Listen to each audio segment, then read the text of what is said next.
PT Integra Indo Kabinet Tbk membidik pertumbuhan pendapatan konservatif di kisaran 5% hingga 10%.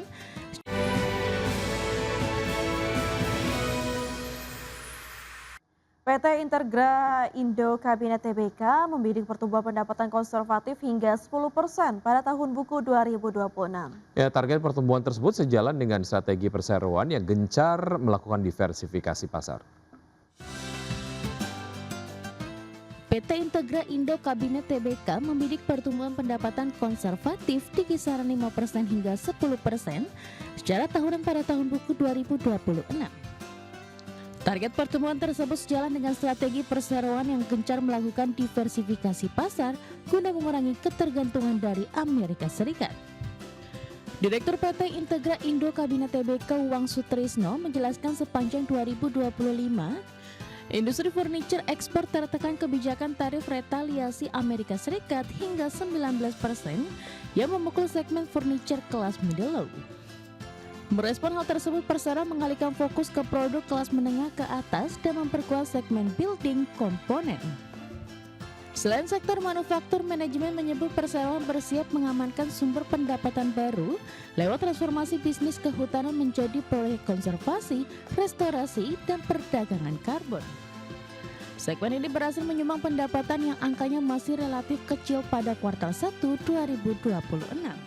Sementara itu terkait posisi keuangan hingga kuartal 1 2026, manajemen menyebut fundamental neraca keuangan perseroan tetap sehat dengan total aset melampaui 8 triliun rupiah, ekuitas 4,5 triliun rupiah, rasio lancar 1,8 kali, serta rasio utang terhadap ekuitas yang konservatif di angka 0,76 kali.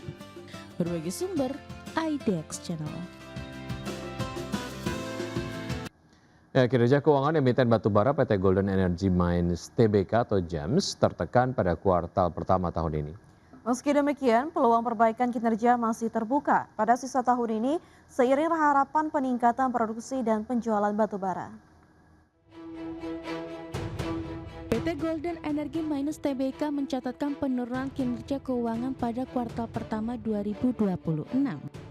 Pendapatan usaha perseroan turun lebih dari 10% secara tahunan menjadi 582 juta dolar Amerika Serikat. Laba bersih yang dapat diatribusikan kepada pemilik entitas induk juga menyusut hampir 30% menjadi 79 juta dolar Amerika Serikat.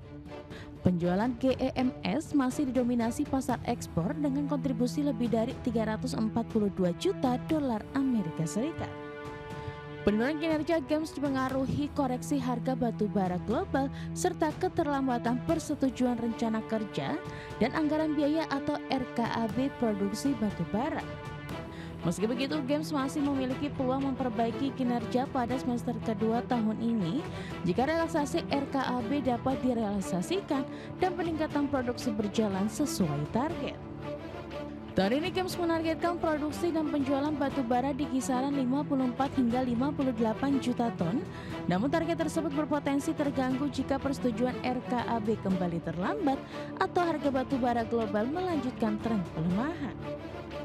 Pengamat pasar modal Kiswoyo Adijo menilai perseroan perlu meningkatkan efisiensi dan menjaga volume produksi agar Pengamat pasar modal Kiswoyo Adijo menilai perseroan perlu meningkatkan efisiensi dan menjaga volume produksi agar dapat mengimbangi risiko penurunan harga komoditas energi. Ia menyebut saham GEMS menarik dicermati dengan target harga wajar di level Rp7.500 per saham. Berbagai sumber, IDX Channel. Dan pemirsa, kami akan kembali usai jeda berikut ini, tetaplah bersama kami.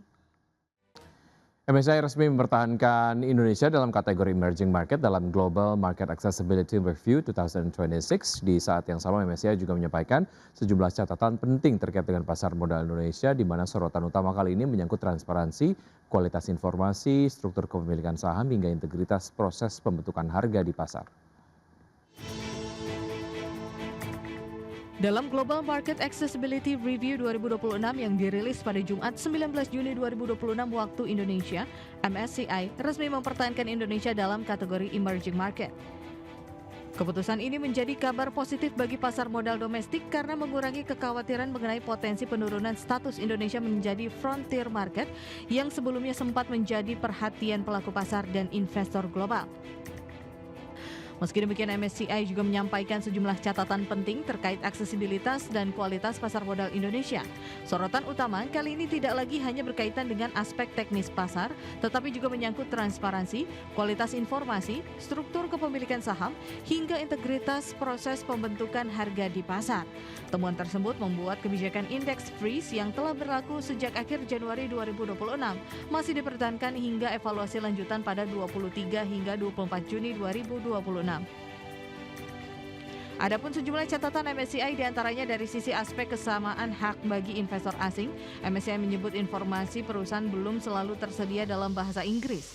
Dari aspek pasar falas, MSCI menilai pasar falas offshore efisien belum tersedia dan masih terdapat pembatasan transaksi. Dari sisi aliran informasi, isu transparansi dan keterbukaan informasi masih menjadi sorotan. Sedangkan dari sisi regulasi pasar dan registrasi investor, MSCI memberikan nilai positif karena regulasi pasar dinilai memadai dan proses registrasi investor relatif baik. Meskipun mayoritas indikator aksesibilitas pasar masih memperoleh penilaian positif, MSCI secara khusus menyoroti penurunan kualitas information flow Indonesia. Penilaian ini menjadi perubahan paling signifikan dalam review tahun ini. Di tengah banyaknya catatan dari MSCI, banyak aspek fundamental pasar Indonesia masih dinilai kuat. Indonesia tetap memenuhi kriteria ukuran dan likuiditas pasar yang jauh lebih besar dibandingkan mayoritas negara berstatus frontier market. Oleh karena itu, risiko kehilangan status emerging market saat ini dinilai relatif rendah. Berbagai sumber IDX Channel. Sementara itu harga minyak Brent melonjak lebih dari $1 per barrel pada peragaan di awal pekan di hari Senin 22 Juni 2026 seiring meningkatnya ketidakpastian dalam pembicaraan damai antara Amerika Serikat dan Iran yang berlangsung pada akhir pekan lalu. Kenaikan harga minyak terjadi setelah pertemuan pejabat kedua negara dalam kerangka kesepakatan damai sementara menghadapi sejumlah hambatan yang memicu kembali kekhawatiran pasar terhadap stabilitas pasokan energi global. Harga minyak Brent tercatat naik 1,35% menjadi $81,66 per barrel. Sentimen pasar turut dipengaruhi oleh perkembangan geopolitik di Timur Tengah, termasuk pernyataan yang saling bertolak belakang antara Washington dan Teheran terkait dengan arah negosiasi. Wakil Presiden Amerika Serikat J.D. Vance diketahui bertemu dengan pejabat Iran pada Minggu 21 Juni 2026 dalam pembicaraan awal di bawah kerangka kesepakatan damai sementara. Namun situasi tetap tidak menentu setelah Presiden Donald Trump mengancam kemungkinan eskalasi kembali jika kesepakatan gagal tercapai. Di sisi lain, Iran juga dilaporkan kembali menutup Selat Hormuz dan kondisi ini menambah kekhawatiran pasar terhadap potensi gangguan pasokan energi global.